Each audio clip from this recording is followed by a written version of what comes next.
Hello, hello, hello, sir. How are you doing? How is it going? Oh, I think we are doing an awesome thing. There are so many people coming and watching all these wonderful sessions.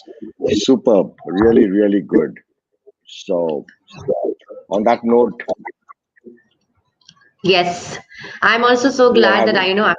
I'm also here now in front of everybody. So everybody who's watching in, hi to all of you. Thank you so much for joining and being a part of our show. I am Amu Nair. I'm part of the Zeroin team, and we are from the Indian team that is making sure espousal online is happening in South Africa right now. Um, so we've got some amazing sessions planned up right now, and right now I think this is going to be the next session, which is actually totally kind of about espousal. The next speaker session is going to be hybrid events and are they the future of exhibition? And we have Arvind Jyot Sabhaney moderating that session. And for those of you who have just joined in case you don't know who Arvind is the managing director of Zero Wind Management Private Limited. We are a 29-year-old event management company in India. We've done over 3,500 events and international events. He is also the chairman and CEO of TMI, the Entertainment and Media Institute, which is an event management school. And it's also won the Chanakya Award for the most promising event management school of the year as well. And a little more about Arvind. He's also a master and a great person in pulling off the look with the sunglasses. He's a member of the Public Relations Council of India. He's also the president of the Rangila chapter in the BNI community. He is also the secretary of the Karnataka Event Management Association. So, yeah, that's a lot in his plate. Moreover, he is also the owner of several event intellectual properties. To start with, we've got Driven, which is an all women's racing rally. Then we've got DJ Amathon, which is a marathon of DJs that entered the Limca Book of Records for the most number of DJs. There's also another property called the Ultimate Corporate League, which is a sporting league between colleges and corporations. And he's also the director at Success Shows Private Limited and Octopussy Consultants. And to name last but not the least, the real mind behind Espousal Online South Africa. So over to you, Arvind. I want to hear all about what you're going to be putting into this because this is going to be a topic where not only you are specializing in, we're bringing in some amazing panels as well. So while the panelists are joining in, over to you. Oh, so now already we have taken up half the time. Okay. And now we have Projeni and Dr. Alex Granger who have joined us. This is going to be absolutely amazing. Thank you, Amu. Thank you for that All awesome introduction. Hello, Projeni. Hi, Dr. Alex. Hi, Arvind. Lovely to see you. Good afternoon, Arvind. Hi, Likewise. Projeni. Hi there, Alex. Nice to see you online, hey? Yeah, I was just saying, like, wow, I'm so looking forward to it because I want to listen to you.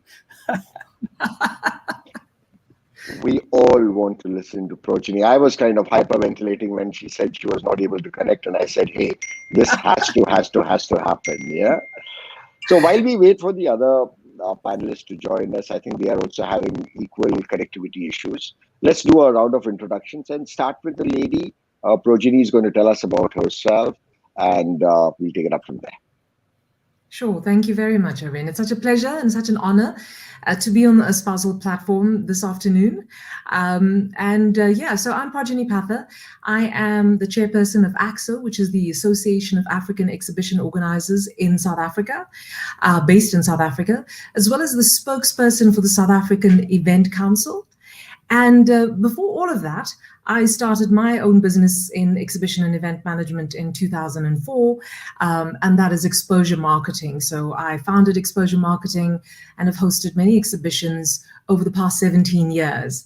Have a great passion for live events, have a great passion for marketing, and passionate about tapping into a sensory experience for attendees to our events. So very excited to be here, very excited to experience the platform, especially considering where we're going to currently, where the world is going to, and how this space between live and hybrid start to gel. Well, we are honored to have you on our platform today, Projeni. Thank you so much for being here. Dr. Alice, a quick round of introduction from you.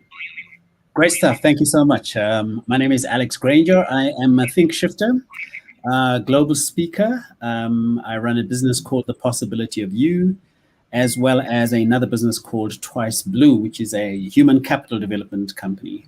But I spend most of my time at events. My background has been in travel and tourism for the longest time. A good 25 years experience in that space, in car rental, in the financial services for travel, and in the convention space specifically, heading up sales and marketing for one of the premium convention centers here in South Africa.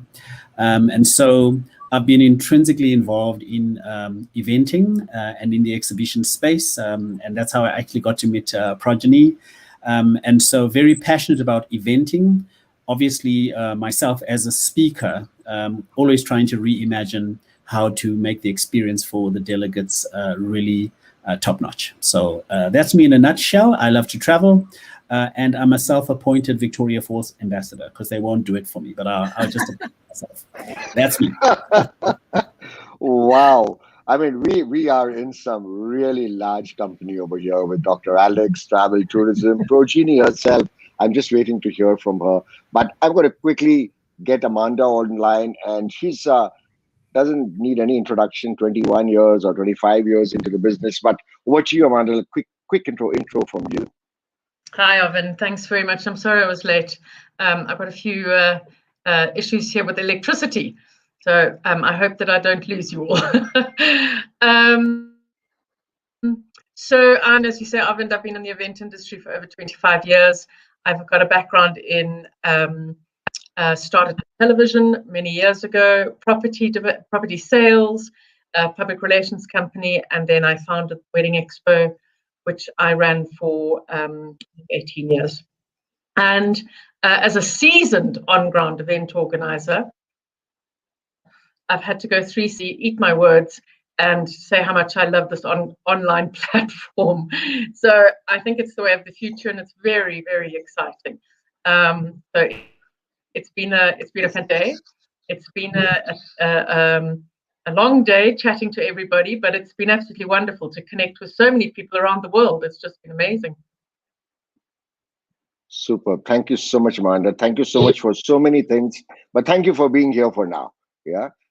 So let's start off with some basic stuff, and we'll start with Projeni because we have to hear this lady out. Yeah.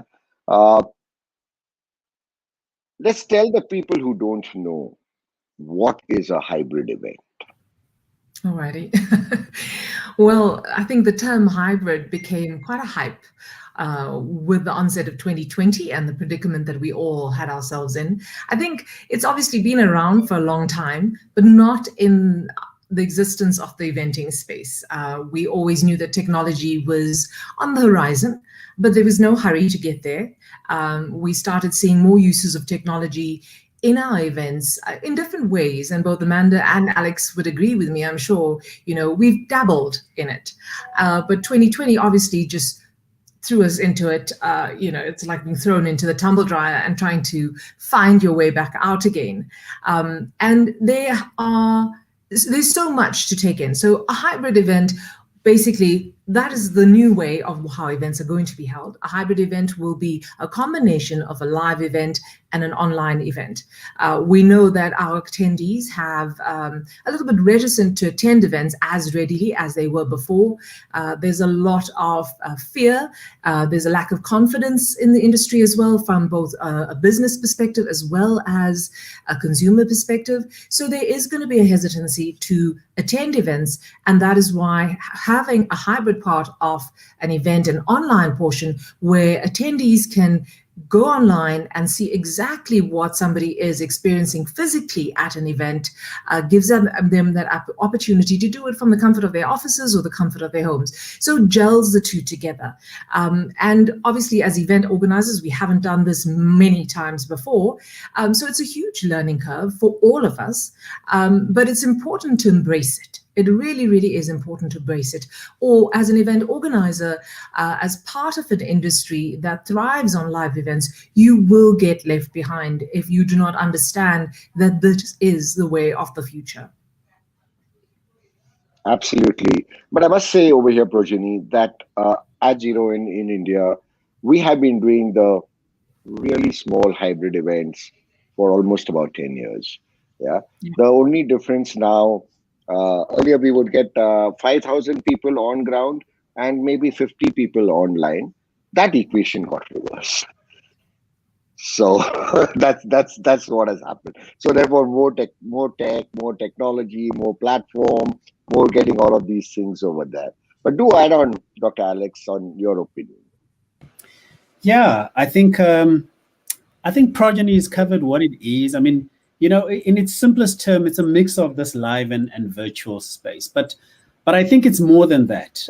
For me, I think maybe I can start off by saying what a hybrid event is not. It is not streaming your sessions from your phone.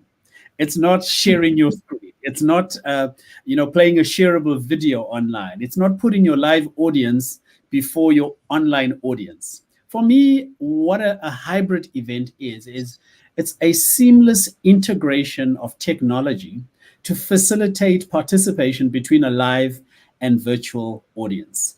And I think for me, that's really what makes it very challenging, is that the person who's in a physical venue has a different experience. And what you're trying to do is you're trying to replicate a physical in-person experience for someone who's probably sitting at home to have that experience. So it's an experience that caters to all audiences in a viewer-friendly way that allows for engagement and networking. But it's also putting your online and your live audience on the same level. If I had a choice right now to attend the Wedding Expo live, I'd rather be in the venue, to be honest. But if you can create the environment for me online to be transported in my imagination into a physical space, that is the experience that makes a hybrid event powerful. So just in the same way as you apply a lot of effort into planning your attendee or your delegate's journey for an exhibition, is the same way you've got to be very intentional and very deliberate about creating a virtual journey for your delegates to be able to experience something as if it was tangible and real. So that for me is what makes a virtual or at least a hybrid event really powerful. In India, I think we have cracked it because A, we are too many people, and B, we have a lot to talk about, So what's happening here, and I must update you on this one. So as Zero, and we recently did a wedding which had to only have 100 people in Calcutta, right? So we did this wedding, we live streamed the wedding, we put cameras in Ahmedabad, in Jaipur, and all of that. Simple. Zoom works, right? And we were able to get the grandparents of the bride to come and bless the bride and groom on a LED wall, right? So this is becoming absolutely crazy now, okay? And these are people who actually dress up to come online, dress up for the occasion, right? So this is getting to be, I live in a very silly country that I love from the bottom of my heart, okay? But that's the way things move over here. And I don't know how different where you guys are, but that's the way it is. And I'll say thank you, COVID, and I say this all the time because it has taught us so many new things, yeah? Exhibitions have changed forever, that's for sure, okay? But let's get to the benefits of hybrid events, Projeni. Do you see any tangible benefits of hybrid events? Look, Arvind, I do think there are the pros and cons of hybrid events. And we've got to be careful as we venture into this, because I think most important of all is having the right partners in these ventures. We have lots of companies, flouting their expertise in hybrid technology because it's a new part of the business that where there's going to be a huge partnership with event organizers and technology suppliers. But obviously, everybody is not the same, and not everybody can offer you what Espousal can, for example. So the benefit obviously is, yes, you're saving time, you're saving money in terms of your attendees. The costs for them to attend becomes much cheaper. They're not flying, they're not booking into hotels. But then the con to that for me is obviously it denies them of the opportunity and of us as organizers bringing tourism into our country as well, or into a province or into a state. So there is that benefit. It helps your attendee numbers. So attendee, for example, previously who would feel like, you know what, I thought I was going to go out today. I'd love to attend this event, but I'm actually not well. My schedule's too heavy. The children are just taking up too much of my time. Life does become quite crazy. Let's admit that. And having the hybrid part of the event allows the attendee to still attend from the comfort of their home, to still feel included, to not be left behind, to still be exposed to all those products and services that they would have missed out on. And very often, most of these events, a lot of these events happen on an annual basis, for example. So if I missed it this year, I'll have to wait for next year, or I missed it altogether. It was a once-off event, right? So this kind of technology allows people that space to still log on, still feel included within that community.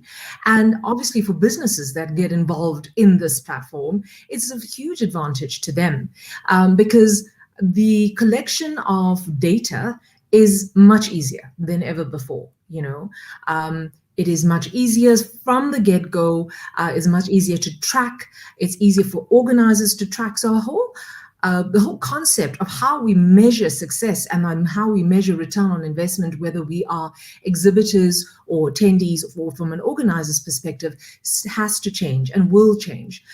We'll have much more intense tracking systems. And, we're able as organizers to showcase the benefits of that event for clients that are getting involved. They're able to get those details. They're able to track. They're able to complete the sale, they're able to complete the networking. They're able to continue the discussion offline. And it's a start of a relationship.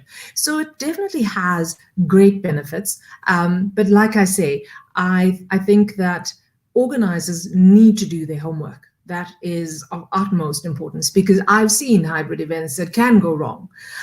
So I think that is really, really key. I mean, Alex, as a speaker, when a hybrid event goes wrong and the details, sometimes you're struggling with a live audience and trying to talk to an online audience. In a case like this, we're all online, we're all looking at our computers.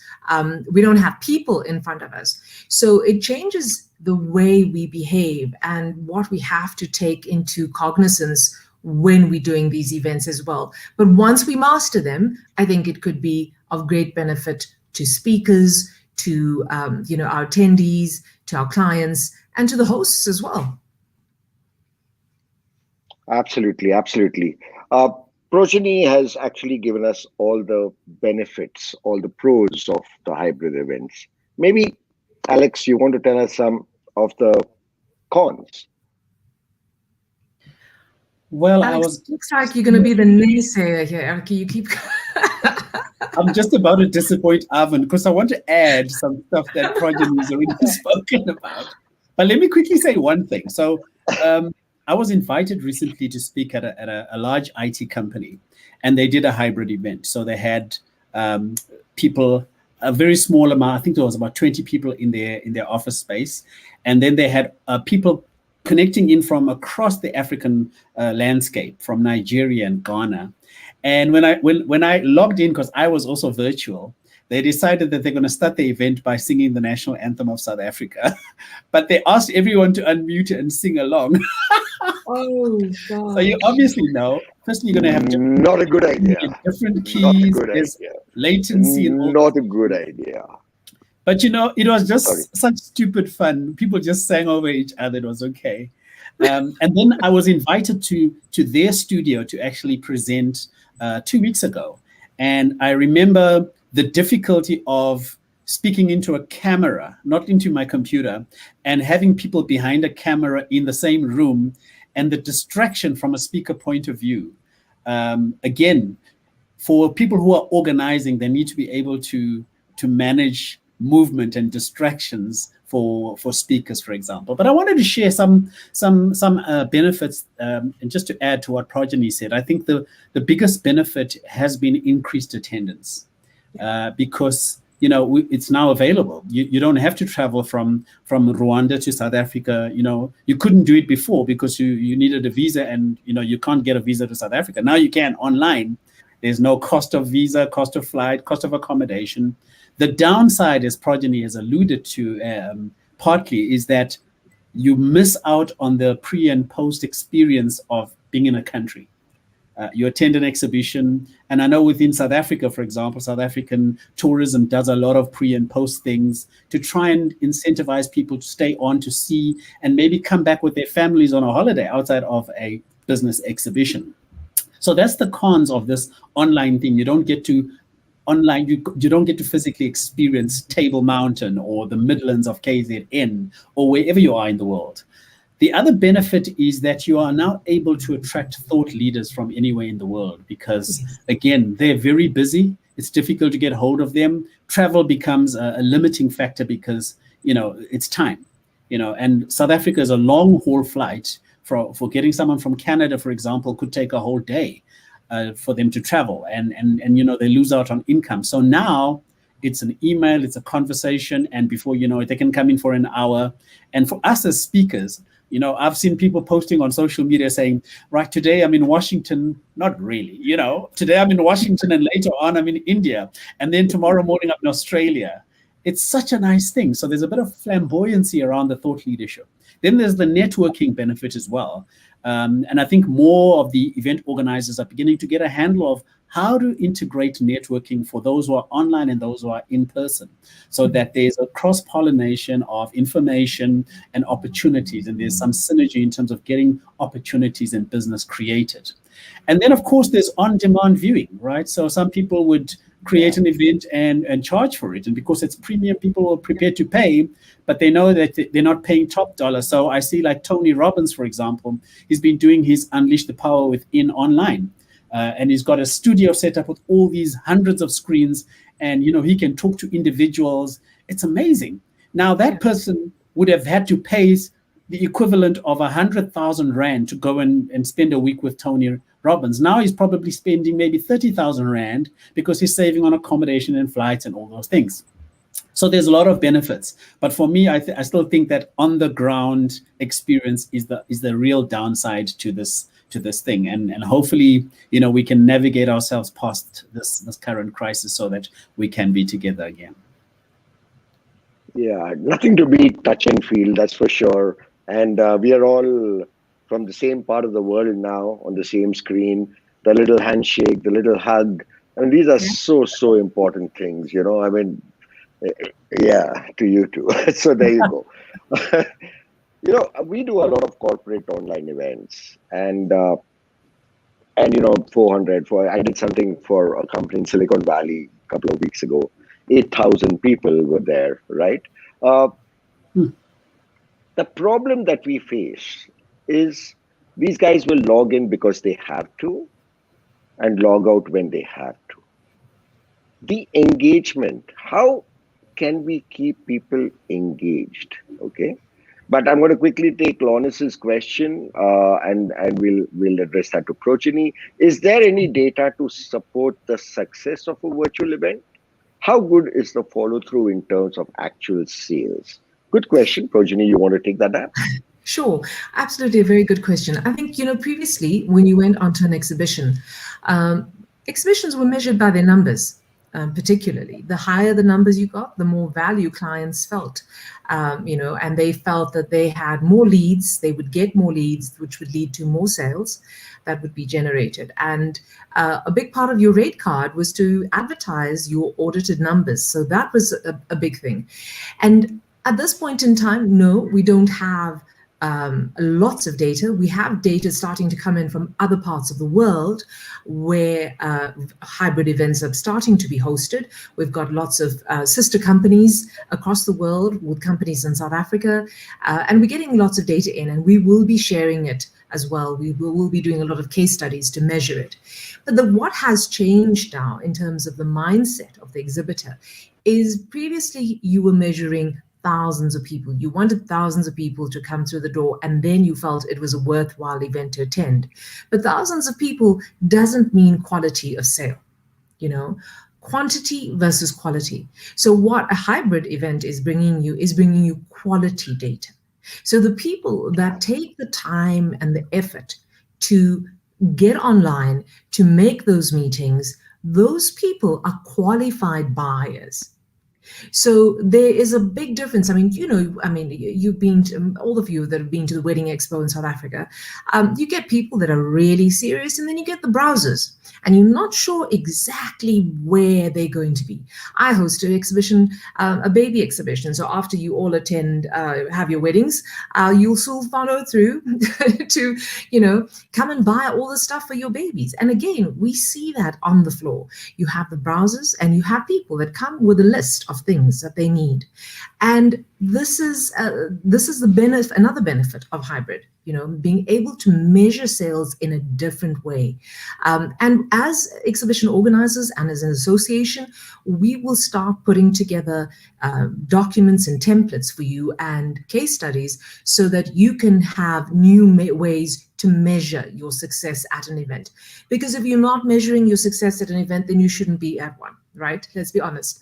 So we have to change the way we do business. So there'll be new documentation, new ways of measurement, so that you can have a better return on investment. Absolutely, absolutely. In fact, we are also deep diving into the virtual platform and trying to measure the engagement, because when we're looking at a corporate event, for example, these are the employees who need to be there. They may just log in and, like before the question came up, I said, and log out at the end of the time. How are we going to be able to measure engagement? And therefore, what is the kind of engagement you can have online? Already, the world is suffering from digital fatigue, right? We are all spending 8 to 10 to 12 hours in front of a screen. My eyesight has gone up 0.2 times more than it was before the lockdown. But how are we going to do this? Any ideas, Dr. Alex? Any ideas on how to keep the crowd engaged? This is probably one of the most difficult aspects of a virtual platform, because let's be honest, most people will come on, they don't show their videos, and their mics are on mute. And for all we know, I train a university, I train the educators on how to increase engagement from an online presentation point of view. If you're not doing some form of interactive engagement every 5 minutes, you lose people, because they've got WhatsApp messages, emails, they're going to make coffee. Others will literally just leave you there as if they're online, but they're not. And I know a lot of platforms have got tracking tools, but they don't really work 100%. So I think, event engagement and networking are critical components of a successful event. And keeping attendees, delegates participating has always been a challenge. It's the participation and the engagement. But this gets even more complex in a hybrid setting, because the tendency is for those who are running the exhibition is to focus on the people who are in person in the hybrid event, and you lose the online people. And that's why I said initially, the thing is to try and bring the same experience to those who are virtually into the same space as those who are in person. And so if networking is an important reason people attend your event, you'll need to create some sort of robust networking experiences for both your live and online audiences. And you can use the same event app platforms like we're using right now to create this buzz. People do have fatigue, online fatigue, when you're just listening to a speaker speak for 45 minutes. And then after that, there's a comfort break for 5. Then there's another speaker for 40. I can't do it. I have a short attention span. So you've got to keep me engaged by either making me do certain things, ask me certain questions, put me in a smaller group to have some form of interaction, do some speed dating, whatever the case may be. And there are many, many ideas around that are currently working. And so it's very important for us as organizers, as event management, as event planners, to be able to be very creative, to increase the voice of the delegates more than the voice of those who are simply exhibiting and simply presenting. Because once their voices are contributing to the event, they feel the value of the event, and therefore there'll be more engagement and more networking opportunities. Yeah. If you don't mind me adding in there, I think it is a great challenge. And I mean, when we do live events are successful because it's a sensory experience, right? And it's in our part of our DNA. We want to experience things. We want to touch and feel, tactile. We're tactile beings. That's really important. And we've got to think really hard about how you change this when you are online, and how you transport this to the attendee, and how you allow them to experience. So interestingly, I'm busy doing some preparation right now for a talk on with the Speakers Association in South Africa on how to tap into the sensory experience. And it's been some interesting research. I mean, that it's been said that the average attention span of a human being has been less than a goldfish, right? 8 seconds. So how do you maintain this? So it's quite challenging, but there are ways. And as exhibitors, if you are having your products online, I mean, Arvind, I've seen the platform you've created, and I think there are lots of opportunities for exhibitors on the platform to create a kind of sensory tactile experience, the opportunities for video, for moving images, those kind of things. We know, and we've seen the trends across social media, across online platforms, that video has taken over, and the shorter the videos, the better. So you've got people that are engaging with you online. And so how do you interact with them? You've got their data. But you're not losing that opportunity to engage. Remember, because those people are still going to have to come to do business with you. So that experience still exists. They're going to come to your store. You might have a private consultation with them, right? You might have a one-on-one session with them. You might visit the country and decide you want to have your wedding in South Africa and need to meet all these suppliers, right? So that experience will still exist, but it's how you respond to them. And you need to be responsive. You need to be proactive. You cannot allow people to just disappear. They come and see your product and then they're gone, and you think, oh, well, I've lost them. You need to seize the moment, because the fact that that person stopped and watched your video, the fact that that person stopped and liked something and engaged, is the start of a conversation. So the experience exists.